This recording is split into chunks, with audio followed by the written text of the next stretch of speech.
Our next speakers is a tag team.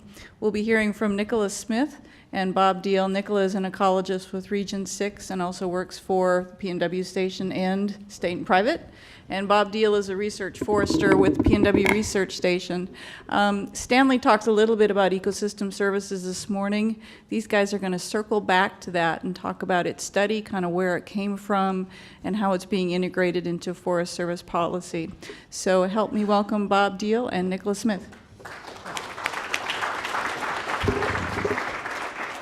So when Cheryl first asked us to do this talk about ecosystem services, the easy answer, yes, that's sort of our identity. But then she said, oh, by the way, also talk about natural resource values, from traditional metrics to qualitative ways of how about measuring values. And that was a little more of a stretch to think about. I get to be a social scientist for the day, but I'm a silviculturist by training. And my economist friends frequently remind me that I'm not an economist. So to talk about values, let's say, how we measure them metrics-wise, was a little bit of a stretch. Nicole's a little bit better at it than I am, but she's neither an economist either. But we do have a plan, and we'll try to be honest to this ideas here, Cheryl, and hopefully you'll get something of value from this talk. So for the first part of the talk, I'm going to talk about values and valuation as a function of the evolving mission of the agency. So moving from the dominant use era to multiple use, to ecosystem management, to ecosystem services. And then Nicola is going to talk about forest values on a different perspective with some examples of projects and things she's working on. I want to also have a call out here. Jeff Klein, he's in this audience somewhere, right? There he is, yeah. So he has a paper that came out a couple years ago that was very helpful for framing this concept about evolving values with the mission of the agency. So very quickly. From the beginning of the Forest Service and the Organic Act until it was creation, basically up until about 1960, really was the dominant use mission of the agency. It was, in back days, a very clear mission. It was basically on sustainable forestry and commodity production, mostly around timber and water reserves.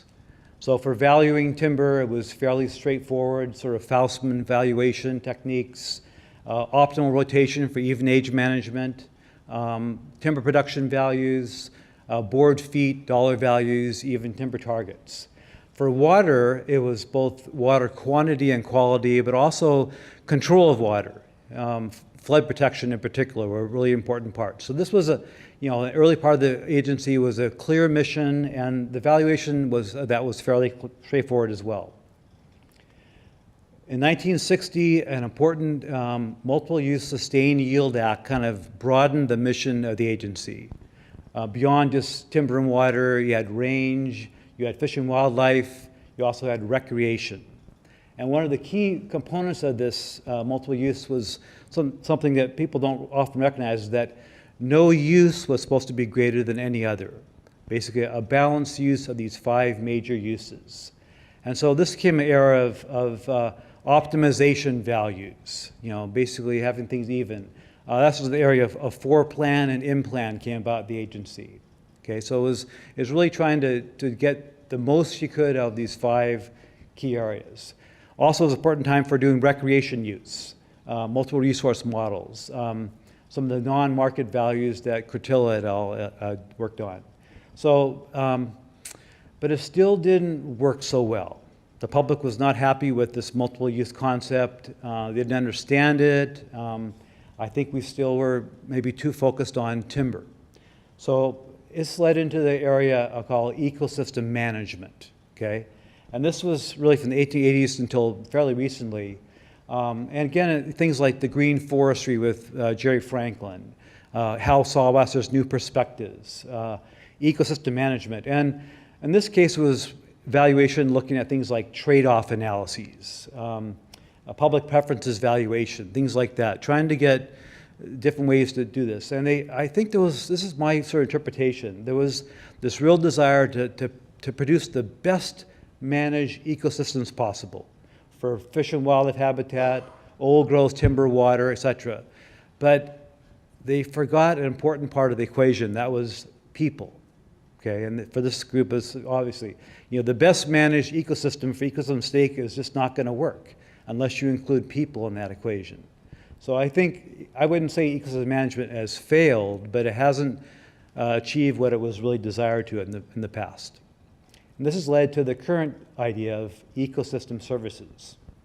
And in particular, since the planning rule, it's really an important part of our new mission. I'll put a working definition that ecosystem services are the benefits people obtain from ecosystems. And I think the people part of that is really key to this whole concept. It's much greater than what ecosystem management is. Okay? Still, it means different things to different people. If you talk to biophysical scientists or ecologists like Gretchen Daly, she would tend to think about the things that come from nature: water, wetlands, habitat, basically timber type, And if you talk to social scientists, they would think of this concept as the values that people receive from ecosystems. Both of them are right, but it's a different way of thinking about what ecosystem services are. So how do we value ecosystem services? This is where I think the greatest need is in research. Do you just do the direct benefits, or can you have supporting ones as well? Is it going to be quantitative or descriptive? I mean, some of these are easy to measure. Some of them are very difficult. How do you measure cultural values, or what's a breeding pair of spotted owls worth? I mean, it's really difficult to do some of these things, but this concept is not going to go away. So I think, it's in the planning rule, it's in the new presidential directive, it's in our NEST effort as well. So again, in the planning rule, ecosystem services is mentioned at least 60 different times. It's generally mentioned either as ecosystem services and multiple uses, or it's measured in things like cultural heritage values, or all the other services beyond just multiple uses. Okay, those 5 things we have to do with multiple use, but basically it's all the other things that are involved there. And this is really challenging for Forest Service. So how do you describe, let alone value, all of these services that forests provide? Okay, so I think some of the early adoptive forests are working with this concept. Again, it's difficult to even describe, let alone value, all these services. One of the helpful things in the 2015 directive is it says that national forests should include key, K-E-Y, ecosystem services. And that word of key is really important because, what John Allen does in the Deschutes for his key services may be different than what goes on in the Chugach National Forest. That's no timber production at all. So if you can focus on some of the key values and what's most important for your particular forest, that will help you to decide what you need to actually go out and measure and value and quantify. Okay. So again, I won't mention this other than just that the new presidential directive, it came out last October. It says federal agencies will develop and institutionalize policies for ecosystem services and planning, investment, and regulatory. And supposedly this month, we're supposed to report back to the president on how the Forest Service is basically developing how they're going to use eco-services in their planning efforts. And then my very last slide before I hand off to Nicola, there's an effort called the National Ecosystem Services Strategy Team, basically developed to sort of guide policy for the agency at the national level. We're going to talk about the policies will be implemented into the Forest Service. We really need some examples of how we actually take these into forest plans and into projects as well. So that's going to be something we're going to be working with you guys as we release this new GTR on NEST. And with that, I think I'm going to just hand off to Nicola. So my name is Nicola Smith. I work in the Region 6 Regional Office jointly with the National Forest System, State and Private Forestry and Research. And so it's a hybrid approach to a job, which I actually really enjoy.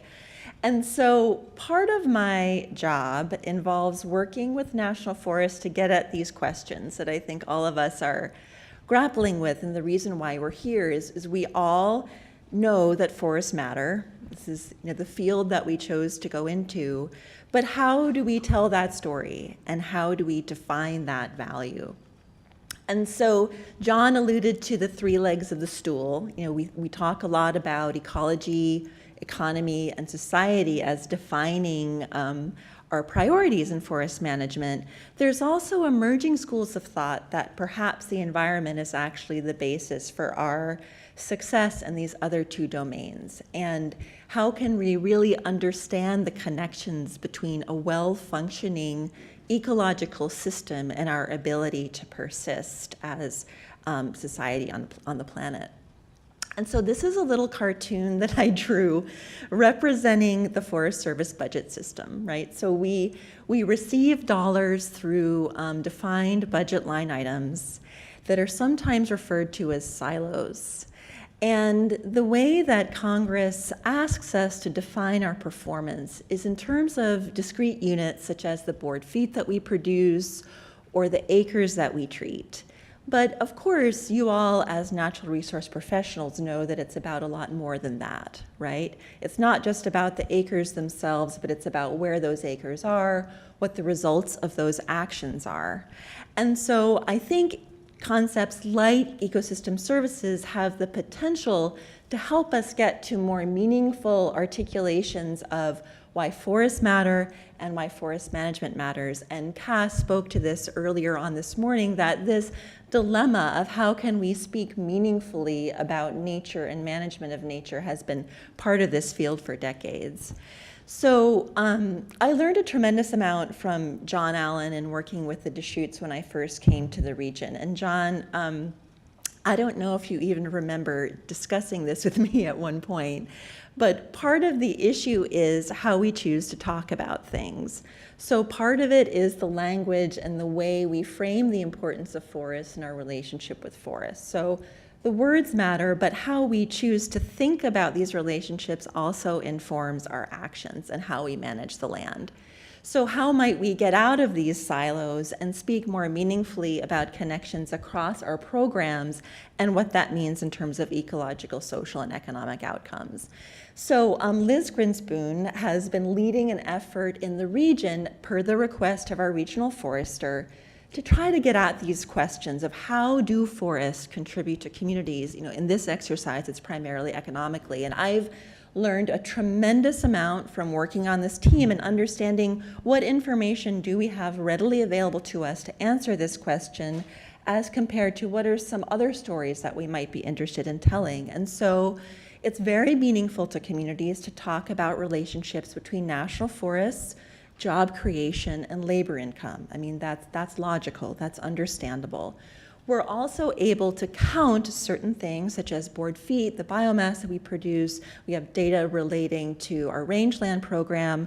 But how can we begin to start to tell stories about what that means as far as value-added wood products for greenhouse gas sequestration, even the resilience of our landscapes and their ability to provide ecosystem services across disciplines. And we're starting to tell these stories qualitatively, if not quantitatively. So water, as Bob said, you know, a big driver behind the establishment of the agency was a sustainable supply of water as well as timber and other forest products. So how can we talk about that? We can talk about the percent stream flow that the national forests provide on an annual basis. We can talk about the number of water rights we support or special uses. But what does that really mean for the American public? So what does that mean in terms of the water quality benefits provided by forested lands, cost savings for utilities and municipalities, as well as the agriculture production that water quality and regulation of flow supports? And we're starting to be able to tell these stories as well qualitatively as well as in economic terms through our partners and folks in research. And of course, there are cultural connections with the land that have, you know, come up throughout this morning's presentations.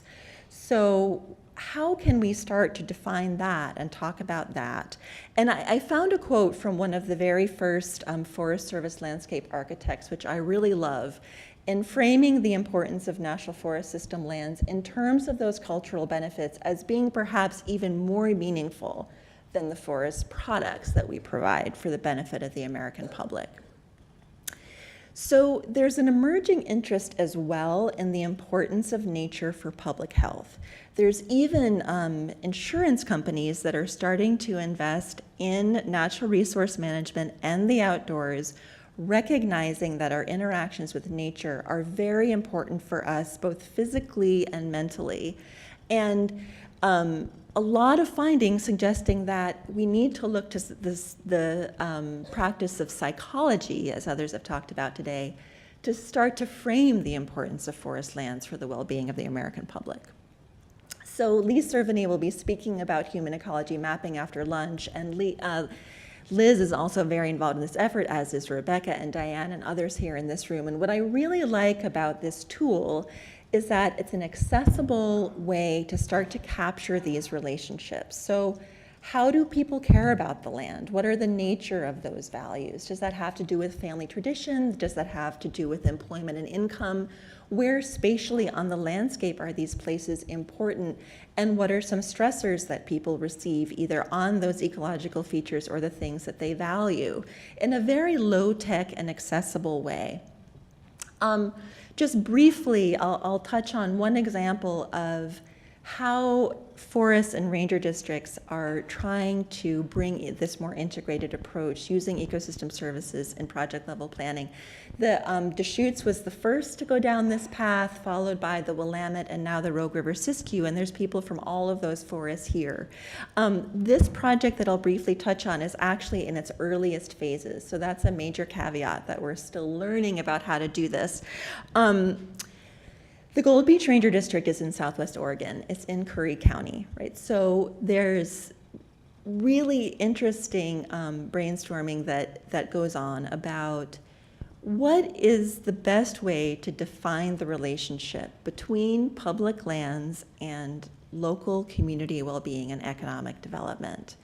And so sometimes when we talk about the value of national forests, we understandably speak to timber payments, payments to counties, secure rural schools, payments in lieu of taxes. These are all legitimate ways to frame the relationship between the national forest and job creation, public services in counties. But are there other ways to define that relationship? And so the Wild Rivers Coast Forest Collaborative in Southwest Oregon is interested in reshaping the story and talking about the need for restoration, sustaining ecological function, while addressing economic development. And so on some workshops last summer, we've started to think about, okay, what's going on this landscape ecologically? I mean, Southwest Oregon is one of the most biodiverse places on the planet. So what is this landscape about in terms of plant and animal diversity, in terms of pollinator habitat, which is really important for nearby agricultural production, water quality, and cultural resources? And how can we think about the extraction of forest products and timber, as well as the development of recreation potential as a new way to frame the district's economic relationship with the local county and communities? So starting to articulate those values can build partnerships and collaboration. And so this is another example based on the Willamette, where the Eugene Water and Electric Board has actually conducted an ecosystem services assessment, including an economic valuation using a technique called benefit transfer, to put a dollar value on riparian forest in the municipal watershed. Some of that's on private land, some of it's on public land. And that exercise demonstrated to them that it made a lot more sense to work with the Forest Service and invest in maintaining forest cover than it did to treat their water in a water treatment facility before distributing it to the public. And so this collaborative group meets monthly to look at a multifaceted picture of who helps to sustain this water supply. And that includes the national forest, that includes the private sector, and that includes valuation of those services provided by forest lands, as well as incentive payments to private landowners to give them an incentive to protect their riparian forest. So I think, as Bob said, I'm not an economist, but it's really interesting to be here today and consider a broad range of approaches to understanding value. So Board feet are valuable, acres are valuable, but so are cultural and spiritual connections with the land. And so the more that we can apply this diverse kaleidoscope of approaches, I think we can be more effective both at connecting with the public, building collaborations and partnerships, and hopefully being more effective in our land management. So that's a brief synopsis. And Cheryl, we have time for a couple questions if anyone has questions. And also there's folks here in the room involved in many of these projects that I mentioned, so they might be able to chime in. Liz might like to chime in right now as well. Questions for Nicola and Bob?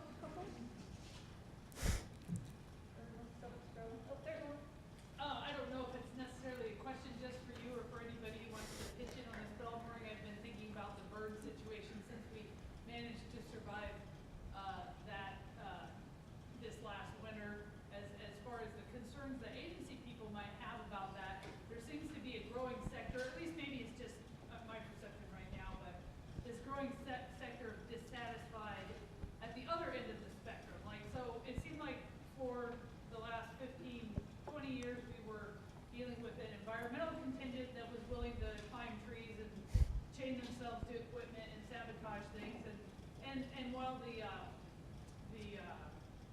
Sagebrush Rebellion, has been around for years, it seems like there might be, at the other end of the spectrum, a growing, festering thing there. Is there any thoughts about the sociological implications of that? It seems Oh my like God. There's a question for before the lunch break. Oh my goodness, I don't think I can even begin to answer that. I mean, does anybody want to take a stab at that? Oh yeah, Tracy, please. It's always been there. We can never do enough for that sector, so it just is what it is. Oh, Bob, you want to take a stab at it? So let me take a stab at this. So this would be a great example of how you might do collaboration, but please leave your guns at home. You mean, so, I don't know what, it's hard to make everyone happy, but if you have effective collaboration, maybe EJ could chip in here somehow, but maybe there's a way to get differing views actually implemented. But, when you talk about, people want to just take over the federal government or something, that doesn't help you very much, especially if they carry their guns with them, yeah. But I think that'd be something you consider, yeah. I have an easier question for Nicola.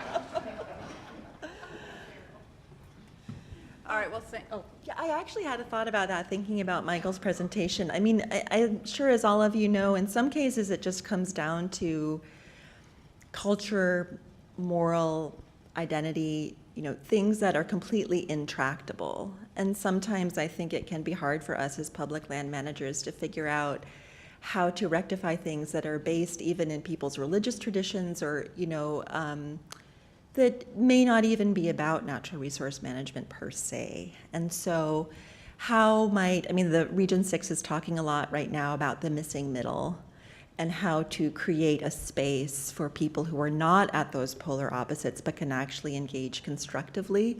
And so I think many of the tools that have been shared today can help us get there.